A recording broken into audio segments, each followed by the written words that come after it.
Hoy vamos a estar entonces estudiando el Evangelio de Juan en el capítulo 3, y la porción que estaremos dedicados, en la que nos introduciremos el día de hoy, es desde el versículo 31 hasta el versículo 36. Evangelio de Juan, capítulo 3, desde el versículo 31 hasta el versículo 36.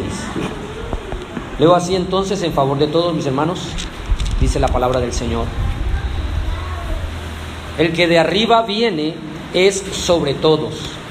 El que es de la tierra es terrenal, y cosas terrenales habla. El que viene del cielo es sobre todos. Y lo que vio y oyó, esto testifica, y nadie recibe su testimonio. El que recibe su testimonio, este atestigua que Dios es veraz, porque el que Dios envió, las palabras de Dios habla, pues Dios no da el Espíritu por medida. El Padre ama al Hijo, y todas las cosas ha entregado en su mano. El que cree en el Hijo tiene vida eterna, pero el que rehúsa creer en el Hijo no verá la vida, sino que la ira de Dios está sobre él. Amén. Hasta allí.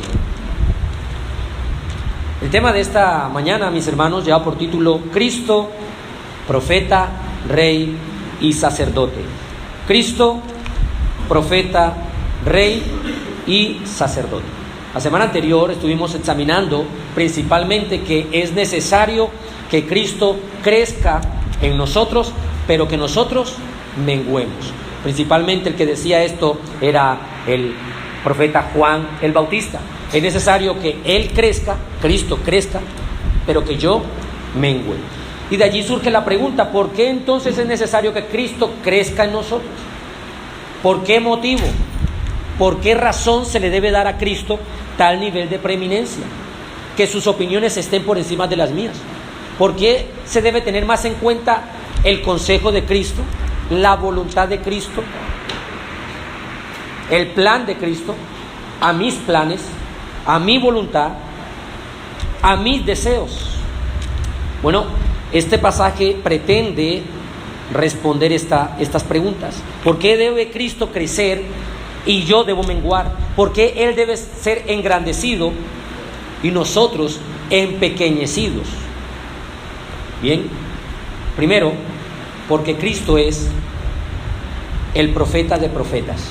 Si usted está tomando apuntes, entonces coloque ahí como primero, Cristo el profeta. Y esto está entre el versículo 31 al versículo 33. Dice: el que de arriba viene es sobre todos. El que es de la tierra es terrenal, y cosas terrenales habla. El que viene del cielo es sobre todos. ¿Se dio cuenta que hay una frase que se repite? Es sobre todos. Cristo, mis hermanos, como profeta es sobre todos. Cuando Juan el Bautista está hablando con sus discípulos, entre los cuales se despertó el celo, la envidia de que Cristo tuviera tanta preeminencia, de que Cristo tuviera tanta popularidad, Juan les dice a ellos: Cristo es sobre todos. Por eso es necesario que Él crezca y que nosotros menguemos, que Él tenga preeminencia y nosotros no, porque Él está por encima de todos, porque dice: el que de arriba viene. Nosotros, dice Juan el Bautista, no venimos de arriba. Nosotros llegamos a la existencia. Cristo ya existía, como hemos abordado en los primeros capítulos del Evangelio de Juan. La preexistencia de Cristo. En el principio era el Verbo, y el Verbo era con Dios, y el Verbo era Dios. Ya Cristo existía con el Padre, coexistía en una sociedad completamente armoniosa. Y además, el Verbo es Dios. Así que cuando Juan el Bautista está diciendo Él necesariamente debe crecer, es porque está por encima de nosotros. En el día de hoy nosotros vemos todo lo contrario. Hay un pensamiento positivo o demasiado optimista de nosotros mismos. Sobre todo la psicología nos vende mucho esto.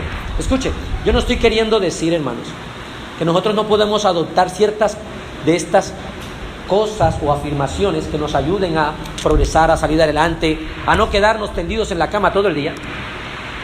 Pero nosotros no podemos llegar a pensar que estamos por encima de Cristo. Lo digo porque muchos de nosotros podrían decir amén a esa afirmación. No, pastor, ninguno de nosotros está por encima de Cristo. Por supuesto que no. Pero cuando usted escoge un cónyuge que no es cristiano, usted está haciéndose, ¿qué? Está pasando por encima de lo que Cristo dijo. Cristo en su palabra dijo, no os unáis a yugo desigual. La afirmación que ninguno esté por encima de Cristo, todos diríamos amén. Pero en la práctica ponemos nuestros afectos por encima.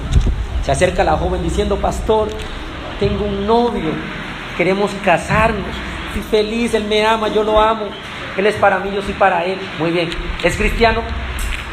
¿Pero por qué me pregunta eso, pastor? Porque Cristo tiene preeminencia. Su opinión es la más importante para aquel que afirma ser cristiano. Por supuesto, reconocemos que a nivel académico, ¿ya?, a nivel filosófico, muchas personas admiran a Cristo como un gran pensador, un gran maestro, un adelantado de su época. Pero es más que eso. Primero, Él es profeta. ¿Y qué es lo que quiere decir con esto? Principalmente, lo que está diciendo es que, ¿cuál era la función de los profetas? Presta atención. Los profetas tenían una función, tenían un propósito. El que era profeta tenía un propósito. ¿Cuál era? Traer al pueblo el mensaje de parte de Dios. Ellos iban, recibían un mensaje de parte de Dios y lo transmitían. Ese es su propósito, su objetivo. ¿Qué pasa? Los profetas traían un mensaje que no era de ellos, era de otra persona, en este caso, de parte de Dios. Cristo es superior a todos los profetas porque, a diferencia de los profetas como Jeremías, como Isaías, como el máximo profeta para los judíos que era Moisés, ellos iban y estaban delante del Señor, en intimidad con el Señor, tenían experiencias con Dios, veían visiones, soñaban sueños en los cuales Dios les transmitía un mensaje, ellos comunicaban ese mensaje. A diferencia de ellos, Cristo no solamente vino a traer un mensaje, Cristo es el mensaje. Y eso es una gran diferencia. No solamente Cristo como profeta vino a traer un mensaje de parte del Padre, sino que Él mismo es el mensaje, es el mensajero y es el mensaje. Ellos traían la palabra de parte de Dios al pueblo y la exponían, los profetas. Cristo trae la palabra y Él es la palabra. Dice que Él es el verbo y el verbo se hizo carne. A diferencia, Juan no podía revelar todo el consejo que había en el cielo. Hay por allí algún tipo de personas que están promulgando de que ellos han ido al cielo, ellos han ido al infierno. Ellos promulgan estas afirmaciones. La Biblia es clara. Mire lo que dice en Juan capítulo 3, en el versículo 13, Juan 3:13. Nadie subió al cielo, sino el que descendió del cielo, el Hijo del Hombre que está en el cielo. Si alguien viene diciéndole a usted que tuve una visión, que yo fui al cielo y vi, no sé, no quiero especular, pero empiezan a decir que vieron a fulano, a sutano, usted debe decirle, muchas gracias, ese mensaje yo no lo necesito, yo no lo quiero. El mensaje, pero es que este es un mensaje que usted necesita escuchar, porque es un mensaje que viene del cielo. No, Juan está diciendo, hay uno que ya vino del cielo. Cristo en ese pasaje dice, nadie subió al cielo. Nadie, de una manera ordinaria, voluntaria. No, es que de repente hay personas que afirman esto. Yo me metí, dice alguien, en un tiempo de ayuno, de 20 días de ayuno. Y en el día 19, en el 15º, yo pude ver cómo se salió mi espíritu de mi cuerpo, se trasdobló, se traspasó, crucé el techo, vi cómo ascendía al cielo, vi las nubes, hermanos, luego vi el planeta Tierra, vi el sol, vi las estrellas, luego me metí por un gusano, un agujero de gusano y me trasladé. Hermanos, hay que tener cuidado con ese tipo de personas. La Biblia es clara. Ya el mensaje del cielo que Dios quería transmitirnos, Él nos lo envió particularmente ¿con quién? Con su Hijo. Él es el máximo profeta de profetas, porque no solamente trae el mensaje, Él mismo es el mensaje. Él mismo murió en la cruz. No solamente vino a decir que el Señor otorgó un camino de salvación, Él es el único camino de salvación. Es la diferencia con los demás profetas. Ahora, ¿qué más dice Juan? Dice, Él es sobre todo. El que es de la tierra, yo soy terrenal, dice Juan. Yo puedo explicar algunas cosas de acá, porque yo soy terrenal. Pero Él puede expresar cosas que nadie ha visto, como dice en Corintios, cosas que ojo no vio, ni oído oyó, ni han subido, ni siquiera se le ha imaginado en el corazón un hombre. ¿Cómo será? Ni siquiera han llegado a imaginar. Son las cosas que Dios tiene preparado para aquellos que le aman. Versículo 32. Juan 3:32 dice, y lo que vio y oyó, esto testifica, y nadie recibe su testimonio. La primera parte del texto dice, lo que vio y oyó, esto testifica. Esto testifica. Lo que Cristo anuncia, mis hermanos, el mensaje que Él trajo, no es un mensaje que Él se inventó, que Él está hablando por voluntad propia, por querer congraciarse con las personas. ¡Qué agradable! Mire, nos está ofreciendo salvación. No. Él trajo un mensaje porque Él lo vio y lo oyó. Eso se conoce como el plan de redención o el decreto eterno. Eso es lo que el Padre, el Hijo y el Espíritu Santo orquestaron en la eternidad acerca de cómo es que la humanidad iba a ser salva. Lo que Él oyó, lo que Él vio, de lo cual Él participó, Él vino a transmitirnos. Las personas se confunden y dicen al final, todas las religiones son lo mismo y todo es lo mismo. Todos los profetas son lo mismo. No. Mahoma jamás nunca dijo, yo soy el camino. Ni dijo nunca jamás, yo soy la vida. Mahoma decía, quiero vivir de cierta forma para ver si logro heredar o llegar a la vida. Y se refería a aquel paraíso que ellos imaginan. Cristo dijo, yo soy el camino, la verdad y la vida. Muy diferente. Las afirmaciones que Cristo hacía eran completamente ciertísimas. Son afirmaciones que hay que tener sumo cuidado. Quiero que vayamos, por favor, al libro de Hechos, capítulo 3. Este es el apóstol Pedro. Hechos, capítulo 3, versículo 22 y 23. Este es Pedro que está predicando. Él dice, Hechos 3, 22 y 23. Porque Moisés dijo a los padres, el Señor vuestro Dios os levantará profeta de entre vuestros hermanos como a mí. A Él oiréis en todas las cosas que os hable. Y toda alma que no oiga a aquel profeta será desarraigada del pueblo. Lo que está haciendo el apóstol Pedro aquí es recordarle a los judíos, porque se había realizado la sanación de un cojo en la puerta de la hermosa, de que Cristo Jesús no era cualquier personaje, sino que era el profeta que había sido anunciado desde el antiguo pacto, en el Antiguo Testamento, en el que Moisés, en Deuteronomio capítulo 18, le había dicho Dios a Moisés que iba a levantar un profeta de entre su pueblo, y que el que no oyere a ese profeta, porque Dios daría sus palabras en la boca de ese profeta, y el que no lo oyera sería desarraigado, daría cuentas a Dios. Este profeta es Cristo. ¿Por qué hablamos de esto? Porque Cristo entonces no se inventó un mensaje, sino que Cristo vino a testificar aquello que estaba ya planeado. Él vino a ser ese profeta de profetas, a traer un mensaje para nosotros, la humanidad. ¿Han visto cuando en las noticias de repente suena una música en particular y usted de repente se pone como alerta, como en sentido de atención? Hay una música en particular que suena por las noticias y usted ya la tiene hasta memorizada. Suena cierto tono musical y usted se pone, y de repente salen los anuncios y dice alerta, última hora, y empiezan a dar un mensaje, ¿no? Bueno, lo que quiero decir con esta analogía es, así mismo, cuando Cristo nuestro Señor vino a la tierra, los seres humanos tenemos que tener el sentido de alerta, de atención. Tal vez necesitamos que la hermana Ada o una de las hermanas ayude a nuestras hermanas con el niño, o la mami se puede hacer con él en la parte de atrás, para que podamos tener una mayor atención. Cristo entonces anuncia, testifica una enseñanza infalible, una enseñanza segura, una enseñanza cierta. Él nos descubre a nosotros el velo de la eternidad. Cosas que nosotros no sabíamos, que los profetas no entendían. Juan hablaba y él mismo habían cosas que no entendía. Habían cosas que no comprendía. Cristo vino a hacer ese mensaje. Mire lo que dice en Hebreos, capítulo 1. Acompáñeme, por favor, a Hebreos.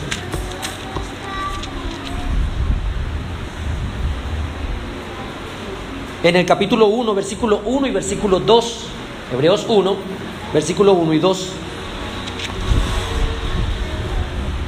Dios, habiendo hablado muchas veces y de muchas maneras en otro tiempo a los padres por los profetas. ¿Cómo hablaba Dios en el antiguo tiempo? Por los profetas. En estos postreros días nos ha hablado por el Hijo, a quien constituyó heredero de todo y por quien asimismo hizo el universo. En este postrero tiempo, para nosotros el Señor nos ha hablado por medio de su Hijo, por medio de la vida de su Hijo y por medio del mensaje de su Hijo. Y todas las profecías del Antiguo Testamento convergen, apuntan, señalan a Cristo. Él es el centro, Él tiene supremacía. Escuche esto, Juan 5:24, Cristo dijo: de cierto os digo, el que oye mi palabra y cree al que me envió, tiene vida eterna y no vendrá a condenación, mas ha pasado de muerte a vida. El mensaje que Dios quería que conociéramos lo transmitió ¿por quién? Por su Hijo. ¿Por qué digo tanto esto, hermanos? Porque todavía muchos de nosotros tenemos esta actitud un poco quizá mística. Queremos una voz audible que truene en los cielos y me diga Dios de una vez por todas qué es lo que quiere que yo haga, ¿no? Que de repente se fue la luz y el Señor dice: María, contigo quería hablar, y diga alguna cosa. La Biblia dice: todo lo que el Señor ya nos quería transmitir, antes lo transmitió por profetas y ahora nos los ha hablado por medio de su Hijo. ¿Usted quiere saber cuál es la voluntad de Dios, hermano? Aquí está en la Santa Palabra. ¿Cómo he yo de conducirme? El profeta transmitía la voluntad de Dios. ¿Cuál es la voluntad de Dios para el matrimonio? Aquí está en la palabra de Cristo, la palabra del Señor. Ya Él la ha plasmado, la ha dejado. Hijos, ¿cómo deben conducirse? Pero yo veo que todos los niños del colegio desobedecen a sus padres. Yo también debería. No deberías. ¿Por qué no debería? Porque el Señor dice en su palabra: hijos, obedeced en todo a vuestros padres, porque esto es honroso y agradable delante del Señor. Es justo, a Dios le agrada. Cristo también dijo: porque el pan de Dios es aquel que descendió del cielo y da vida al mundo. Él es ese pan del cielo, como usando la referencia de cuando el pueblo estaba en el desierto y Dios les enviaba el maná para que comieran maná mientras estaban en el desierto. Y Él dice: yo soy ese pan, ese maná, yo soy que descendió del cielo. Por eso cuando participamos de la cena del Señor, sabemos que ese pan representa el cuerpo de nuestro Señor Jesucristo, molido, triturado por nuestros pecados. Sin embargo, aunque todo esto es agradable, Él mismo decía: vosotros sois de abajo y yo soy de arriba, vosotros sois de este mundo y yo no soy de este mundo. Cristo expresaba estas cosas. Él ofrecía vida eterna a todo el que acudiera a Él, al que creyera en Él. Sin embargo, en Juan termina diciendo: y nadie recibe su testimonio. Esto manifiesta, hermanos, una vez más, una de las doctrinas de la gracia conocida como la depravación total. La depravación total. ¿Qué es la depravación total? El ser humano está tan envuelto, todas sus facultades, sus afectos, su intelecto, sus emociones están infectadas por el pecado. Y todo lo que hace es pecar y nada más que pecar. Sus pensamientos son de continuo a desobedecer, a deshonrar al Señor, a desagradar a Dios. El texto sigue diciendo en el 32: y nadie recibe su testimonio. Juan capítulo 1 dice: a los suyos vino y los suyos no le recibieron. Hay una gran verdad en el día de hoy, mis hermanos, y que ha pasado de generación en generación. Y es que el ser humano, por el pecado que yace en su corazón, está corrompido y no quiere buscar a Dios, no quiere agradar a Dios, no quiere honrar al Señor, quiere vivir según sus propios preceptos. Aunque el Señor le viene a ofrecer vida eterna, Él no quiere. Aunque el Señor le viene a ofrecer el pan del cielo, Él no quiere. Aunque el Señor quiere ofrecerle el agua que salta para la vida, Él no quiere. Aunque el Señor le viene a ofrecer el paraíso, Él no quiere. No desea nada que tenga que ver con Dios.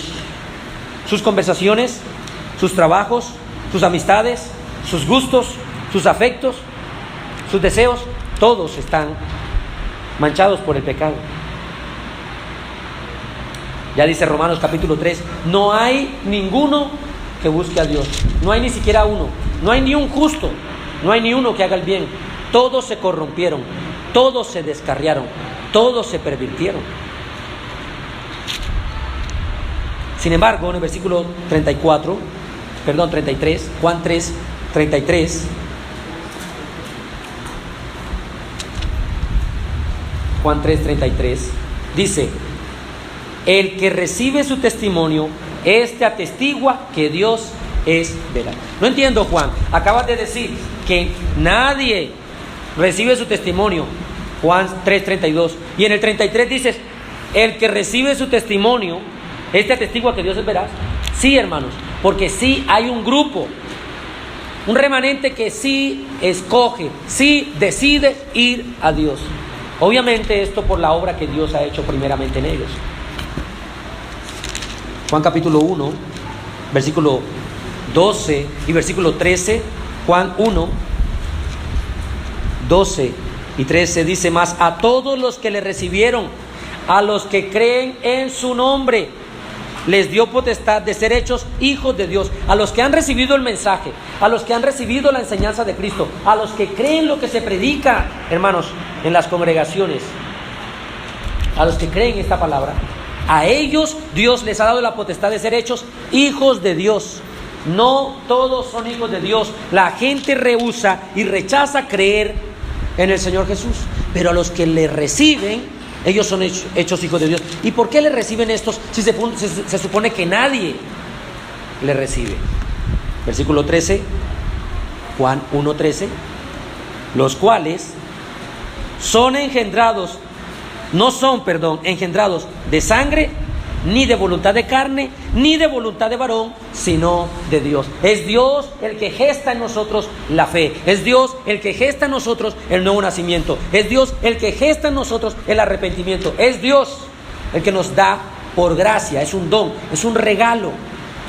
Estas personas no son engendrados de sangre. Porque mi mamá es cristiana, entonces yo, por la sangre que tenemos. No. Estos cristianos, estos creyentes, no lo son por voluntad de carne. Yo quiero que mi hijo sea cristiano y yo tengo mucho deseo que él sea cristiano. Yo puedo tener mucho deseo, pero no depende de mí, que mi familia, mi hermano. Ni de voluntad de carne. Porque como mi papá es cristiano y mi mamá es cristiana, un hijo de cristiano con cristiana tiene que ser cristiano. No. Nace pecador, igual que todos. Pero son engendrados por voluntad de ¿quién? De Dios. Entendemos entonces que sí, aquellos que rechazan a Cristo, que huyen de su mensaje, que no le aceptan como el profeta de profetas que es, recibirán una gran consecuencia. Pero aquellos que le reciben atestiguan, dice el versículo 33, que Dios es veraz. Piense por un instante esto, hermano. 5 minutos en la eternidad. De repente morimos y al abrir los ojos estamos en la eternidad. Ya estamos allá. Aquellos que rehusaron creer y se paren delante del juez dirán: yo todas las oportunidades que tuve las rechacé. Ahora se ve condenado. Ya no hay tiempo para arrepentirse ahí. Ya no se puede. Ya no hay, ahora voy a orar, ahora voy a ayunar, ahora sí voy a creer el mensaje, ahora voy a la iglesia. No, ya no se puede. Y aquellos que creyeron al mensaje, aunque fuera débil su fe, escuche, aunque fuera débil su fe, y despierten y estén 5 minutos en la eternidad, Ellos verán, lo que dice el versículo, ellos atestiguarán que Dios es veraz, contemplarán la gloria de Dios, los cielos abiertos en su vida, podrán ver las moradas celestiales, todo lo que Dios haya preparado, hermanos. Segundo, Cristo el Rey. Ya vimos Cristo como el profeta, que trae el mensaje y además es el mensaje. Cristo como Rey, versículo 34, Juan 3, 34 y 35. Porque el que Dios envió, las palabras de Dios hablan. Pues Dios no da el Espíritu por medida. Y esta expresión es un poquito compleja de entender, que el Señor me dé sabiduría. ¿Por qué Cristo debe ser exaltado? Bueno, porque es el profeta de profetas, el que trae el mensaje de Dios, Él viene del cielo, no es como nosotros, no es terrenal, está sobre todos, está por encima, tiene preeminencia. Segundo, ¿por qué debe ser Cristo exaltado? ¿Por qué debe crecer y nosotros menguar? Porque Él es Rey. Cristo es el Rey de reyes. Dice el versículo 34, porque el que Dios envió, las palabras de Dios habla. Pues Dios no da el Espíritu por medida. ¿Qué significa esto, hermanos? El título de rey, principalmente, escuche esto, tiene que ver con alguien que tiene el poder para ejercer dominio absoluto sobre todo su reino. ¿Y qué dice el versículo 35? El que ama al Hijo, el Padre ama al Hijo y todas las cosas ha entregado en su mano. ¿Por qué Cristo es Rey? Por dos cosas. Primero, porque Cristo ha recibido el Espíritu sin medida. Y segundo, porque a Cristo han sido entregadas todas las cosas. Primero, ¿cómo así que Cristo ha recibido el Espíritu sin medida? Versículo 34. Pues Dios no da el Espíritu por medida. ¿Qué significará esto? Bueno, esto significa que la unción que recibió el Señor Jesús, el respaldo, la plenitud que Él recibió, no es la misma que nosotros recibimos. Fíjese, por ejemplo, en los dones. Nosotros como cristianos, el Señor por su Espíritu Santo nos da dones. O sea, algún hermano tiene, digamos, el don de servicio, otro hermano tiene, es súper hospedador, otro hermano tiene otro don en particular, ¿no?, de enseñanza, etcétera. Cristo, la unción que recibió del Espíritu Santo, le confirió plenamente, a plenitud, todos los dones, todos los frutos, a diferencia de nosotros. Primero, todo, a plenitud. No le dieron el Espíritu por medida, por porciones. A Él no. Se le confirió todo. ¿Dónde se le confirió eso? ¿Recuerdan en las aguas del bautismo? El río Jordán. El mismo río donde Naamán, un profeta del Antiguo Testamento que estaba leproso, digo, yo en esas aguas no me voy a meter. Habiendo aguas cristalinas y aguas finas, yo tengo que zambullirme en esas aguas ahí todas malolientes y sucias, turbias. No. En esas mismas aguas, el bendito Cristo, nuestro Salvador, fue confirmado su ministerio porque recibió ¿qué? El Espíritu Santo, que vino en forma de paloma. Allí Él fue embestido y ungido con todas estas tiernas gracias y virtudes y dones necesarios para poder cumplir su ministerio. Nosotros no tenemos esa unción, no la tenemos. Nosotros todavía batallamos. Nosotros tenemos un don, el del servicio, y todavía a veces nos cuesta. A veces ponemos mala cara para servir. A veces hay cristianos que no quieren servir. No, pastor, a mí me gusta solamente asistir. En Cristo no había, de alguna manera, una especie de depósito en el que, bueno, fue lleno y ya. Me gustó esta expresión que utiliza un comentarista. Dice, más bien Cristo era como una especie de océano sin fondo. Así fue lleno, un océano sin fondo. No lo logro explicar bien, yo tampoco, pero me gustó, porque es la verdad. A diferencia, nosotros somos una especie de canal. El Señor, el Espíritu Santo, nosotros somos de bendición a otro. O un depósito en el que recibimos del Espíritu de Dios a medida que estudiamos la palabra. Somos llenos del Espíritu. Pero el Señor fue plenamente lleno y no había una parte del que no fuera llena. Y aún así es como un océano sin fondo. Empezamos leyendo en el culto el Salmo capítulo 45. Y quiero que vayamos allá por un instante. Salmo capítulo 45. Mire lo que dice de Cristo en el versículo 2. Salmo 45, versículo 2.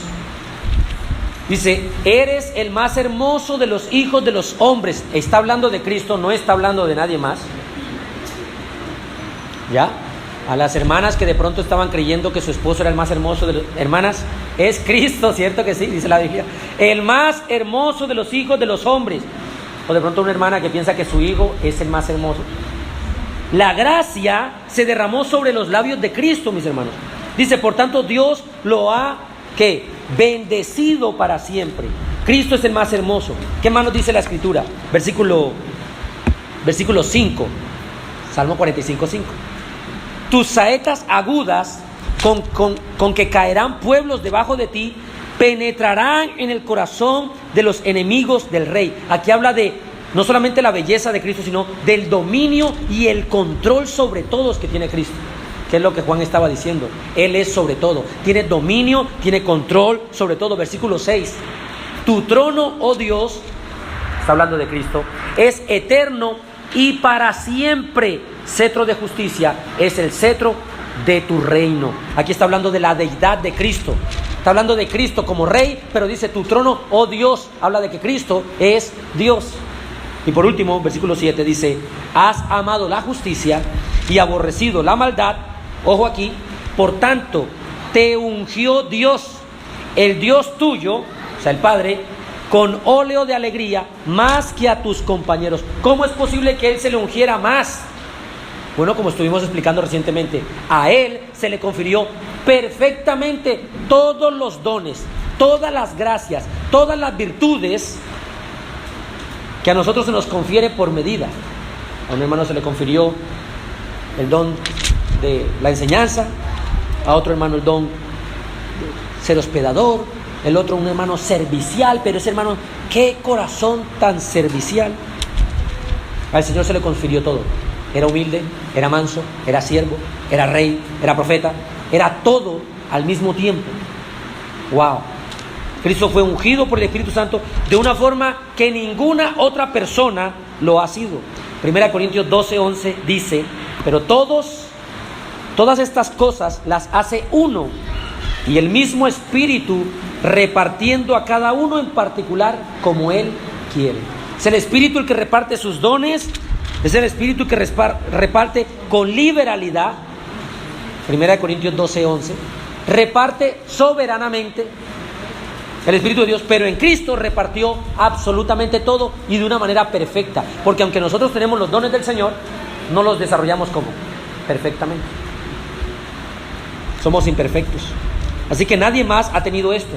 Sin embargo, ya hemos visto a Cristo como rey en el sentido de haber sido ungido por el Espíritu Santo. Pero ¿por qué también es rey? Segundo, porque todas las cosas han sido entregadas a Él. Por tiempo no vamos a alcanzar, voy a leerles el texto. Dice Mateo 11:27, Cristo dijo, todas las cosas me fueron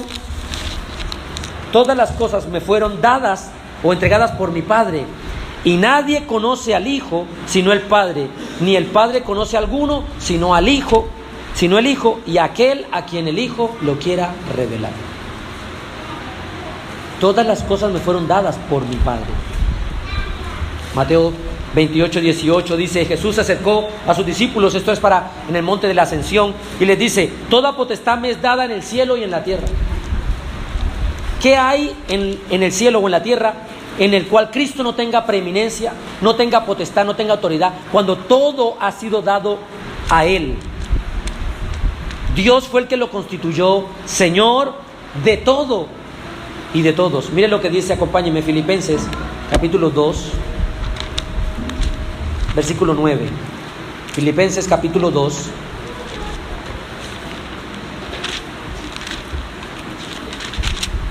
versículo 9.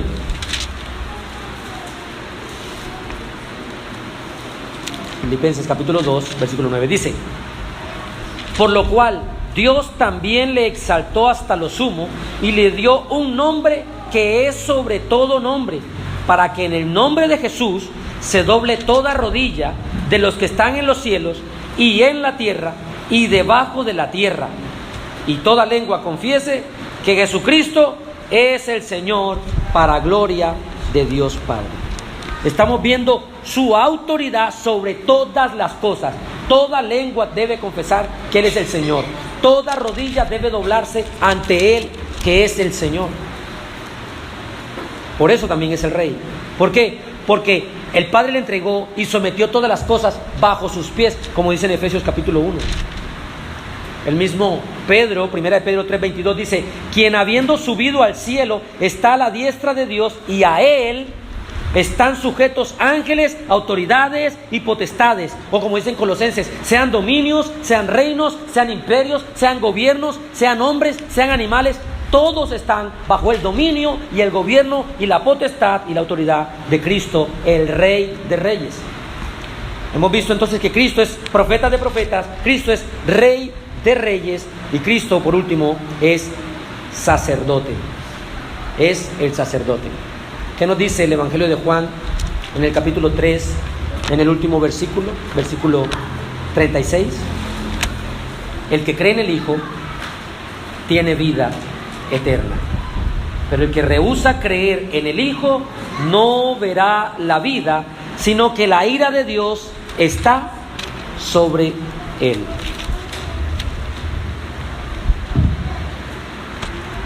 Cristo como el sacerdote. ¿Cómo vemos el sacerdocio de Cristo en este versículo? Bueno, lo que significa principalmente es que a través de Cristo todos nosotros recibimos reconciliación con el Padre.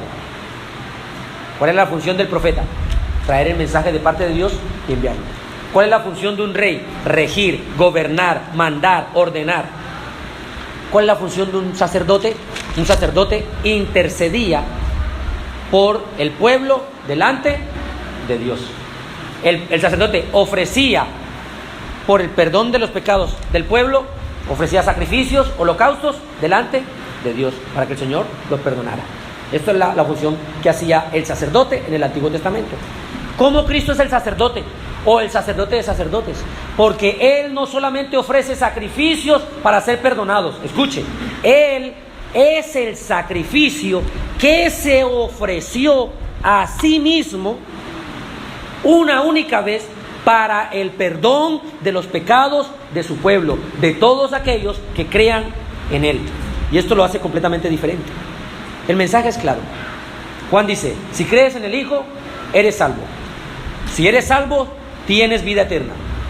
Si no crees en el Hijo, no eres salvo. Si no eres salvo, estás bajo la ira de Dios, caminando a la condenación. Ahora bien, primero, ¿cómo Cristo es sacerdote? Porque Él presenta el sacrificio por el pecado. Ustedes ya lo conocen. Cristo es sacerdote y sacrificio a la vez, hermanos. Tal vez para nosotros el tema de los sacrificios no tiene mucho sentido, porque bíblicamente hablando seríamos gentiles, y porque de pronto nuestra civilización ya está más avanzada, un poquito, aparentemente. Tal vez si hubiésemos nacido, hubiésemos visto esos documentales de pronto ahora, donde veíamos a nuestra cultura, los mayas, los chichas, los incas, ¿qué sacrificios hacían? Sacrificaban animales y sacrificaban personas a sus falsos dioses para esperar un perdón, para esperar una bendición, que el granero, la sembrada de arroz se multiplicara. Iban y hacían sacrificios. Bueno, Cristo mismo se ofreció como el sumo perfecto sacerdote y el mejor y el más perfecto sacrificio, la mejor ofrenda para que nosotros fuéramos perdonados. No podía tener mancha, no podía tener arruga, no podía tener contaminación, no podía tener un pequeño ápice de error. Cristo mismo se ofreció. Es lo que dice Juan capítulo 10, versículo 17. Por eso me ama el Padre, porque yo pongo mi vida para volverla a tomar. Nadie me la quita, dice Cristo, sino que yo de mí mismo la pongo. Tengo poder para ponerla y tengo poder para volverla a tomar. Este mandamiento recibí de mi Padre.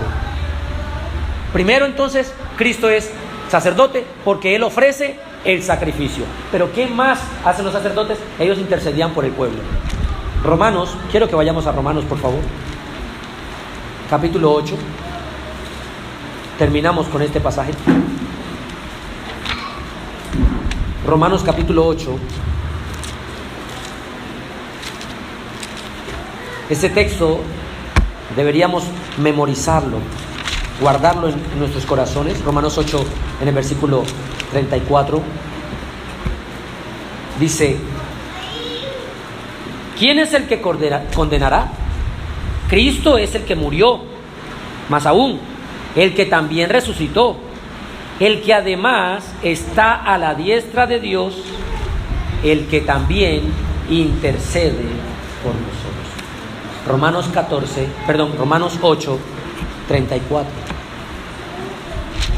No, mis hermanos, no creemos que alguien más intercede por nosotros, solamente Cristo. Las personas de la iglesia de Roma dicen: Santa María ruega por nosotros los pecadores, ahora y en la hora de... ¿Cómo va a rogar por ti? Si el único que puede rogar, interceder por ti, ¿se llama quién? ¿Qué está leyendo usted ahí? ¿Quién intercede por usted? Cristo.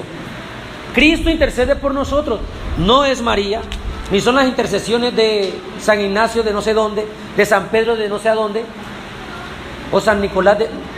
las oraciones de fulanito. No. Cristo es el sumo sacerdote porque Él, además de ofrecerse en sacrificio y ser el sacrificio, es el sacerdote que intercede por nosotros todos los días. Es el sacerdote perfecto porque en su muerte, en su resurrección y en su posición exaltada sigue intercediendo por nosotros. Cuando el pastor descansa y está durmiendo y no está intercediendo por usted, hay uno que está intercediendo por usted. Cuando usted mismo no ora por usted, hay uno que está orando por usted. Hay uno que vela por usted. Hay uno que vigila por usted y por mí, y ese es nuestro Señor Jesucristo. No es María, no es San Pedro, no son otros mediadores como la Biblia enseña. No hay ningún otro mediador sino Cristo, sino que el que intercede por las ovejas, el que intercede por su pueblo es Cristo, Jesucristo. Él intercede por su iglesia. Sin embargo, el texto no termina ahí. Juan 3 termina diciendo: pero el que rehúsa creer en el Hijo no verá la vida, sino que la ira de Dios está sobre él. Hay unos por los que Cristo no intercede ni ora. Hay unos que están desprovistos de este tipo de oración y de favor. No, pastor, Cristo ora por todo el mundo. No, hermanos. La Biblia nos resalta que Cristo ora por los suyos, por los cuales Él murió, por sus ovejas, por sus hijos. ¿Y dónde dice que Cristo no ora por el mundo? Juan capítulo 17. Vamos allá. Juan capítulo 17.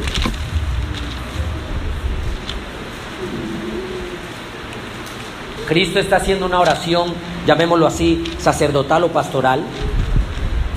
Esto es antes de ser arrestado y pasar por el tema de la cruz. Juan 17, todo ese capítulo es maravilloso porque Él ora. Pero particularmente en donde dice que no ora por el mundo ni intercede por ellos. Versículo 9. Cristo está orando al Padre y le dice: yo ruego por ellos, no ruego por el mundo, sino por los que me diste, porque tuyos son. Aleluya, hermano. El Señor intercede por los suyos. El Señor intercede por sus hijos. El Señor intercede por los creyentes, pero no ruega por el mundo. Y si usted me está escuchando aquí y usted no es creyente, usted no es cristiano, usted no es hijo de Dios, yo le digo con pesar, el Señor no ruega por usted. No, porque empieza diciendo: yo ruego por ellos. ¿Esos ellos quiénes son? Versículo 8, un versículo atrás para que tenga un contexto. Porque las palabras que me diste les he dado y ellos las recibieron. Se trata de un grupo de personas que recibieron el mensaje, que lo aceptaron, que lo creyeron. Y han conocido que verdaderamente salí de ti y han creído que tú me enviaste. Versículo 9. Por ellos yo ruego, por los que creyeron, por los que han creído en mí. Concluimos pues que Jesús solo intercede por los que son suyos, por los que han creído, y no ruega por los demás. Amigo, ¿quieres que Cristo interceda por ti? ¿Quieres ser salvo? ¿Quieres verdaderamente que la ira de Dios no sea derramada sobre tu vida? ¿Quieres ser perdonado? ¿Quieres tener vida eterna? El versículo 36 de Juan 3 dice: el que cree en el Hijo tiene vida eterna. ¿Qué debes hacer entonces? Cree en el Señor Jesucristo y serás librado de esta condenación que le espera a todos aquellos que han rehusado creer en Él. Bueno, lo haré mañana. Hoy tienes la oportunidad. Si vienes, amigo, amiga, con un corazón contrito, con un corazón humillado, si vienes con fe, arrepentido por tus pecados, la ira de Dios que está sobre ti se convertirá en dulce ternura, se convertirá en paz, en perdón de pecados. Escucha esto: se convertirá en amor, en cariño y en misericordia.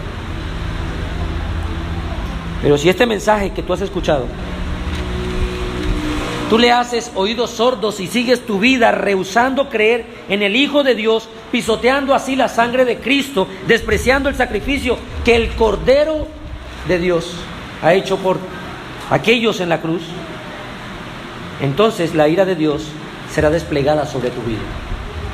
¿Qué hemos aprendido entonces? Primero, Cristo es profeta, mis hermanos. Él trae la palabra de Dios y Él mismo es ese mensaje. Segundo, Cristo es Rey. Él es el quien gobierna, quien dirige nuestras vidas. Me pregunto, ¿Cristo es el Rey de tu vida? ¿En tu casa se hace lo que Cristo manda o lo que tú dices? ¿Cristo es Rey en tus finanzas? ¿Usas tus recursos como Él dice que los uses o los usas según tus deseos? ¿Cristo es Rey en tu matrimonio o el Rey en tu matrimonio eres tú porque eres el hombre y yo soy el Rey? ¿Quién es el Rey? ¿Cristo es el Rey en tu trabajo? Tercero, Cristo es el sacerdote porque Él se presenta el sacrificio y Él mismo es ese sacrificio por nosotros. Y además, Él ofrece constantes oraciones. Padre, venimos delante de ti en oración. Primeramente, Señor, pidiéndote perdón